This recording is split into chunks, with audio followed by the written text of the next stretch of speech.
right, today's topic is on your role, or more actually your team's role in the mission of God. And I'd like to just recommend a resource real quick. One of my favorite books of all time. Was very influential on my own theology of ministry. It's called The Mission of God by Christopher Wright. You won't be disappointed by it. And the subtitle is Unlocking the Bible's Grand Narrative. And just really quickly, I want to cover that. And he talks about in there, there's really three things. There's God of mission, a people of mission, and an arena of mission. And how those three interact and the story of them all is God's story for us, God's story of redemption for His world.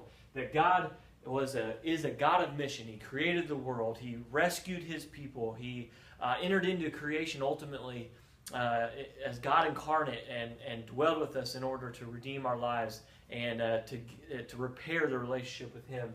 But He called a people of mission, that we actually get to be co-laborers with God in His mission as sons and daughters of the God of the universe.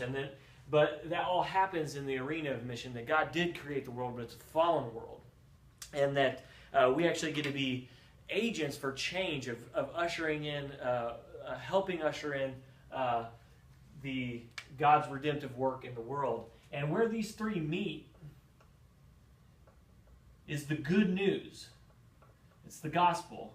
And the New Testament has a word for that. It's called the kingdom of God.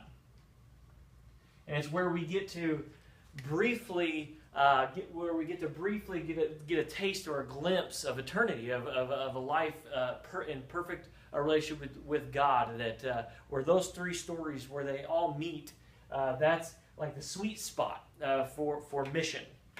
And so as we think about this in the context of your mission team, what we want for you is to be operating in that sweet spot, in God's spot for you, where you'll be impacting and bringing the kingdom of God to people.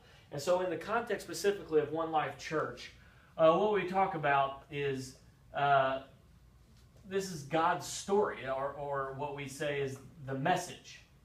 And specifically, I said, like in our context, it's the Sunday morning message, where you'll be discussing that as a team, seeking out God's will through that, becoming more and more familiar with His story, with this larger story.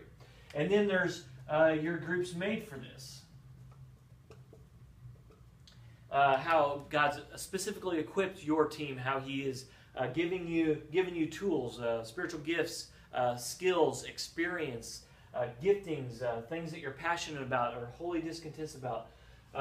Know those together as a team. How has God brought your team? What purpose has He uniquely brought them together for? And then this is our cities, or our community.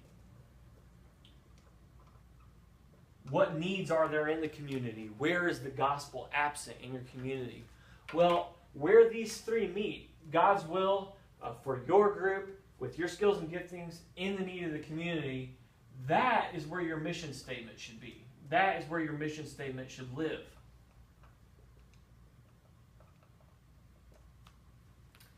That's what you need to seek out as you rework your mission statements during this United series, or maybe as you are forming a new mission team.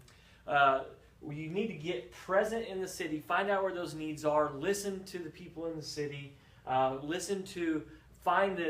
where there's a gap, where where the gospel is not being incarnate in the lives of people in your community. Then you need to actually go there and use your groups made for this to bring God's story to the people in that group. And that's the missional sweet spot. And as you look at this, as your group operates, this is worship, love, and compassion.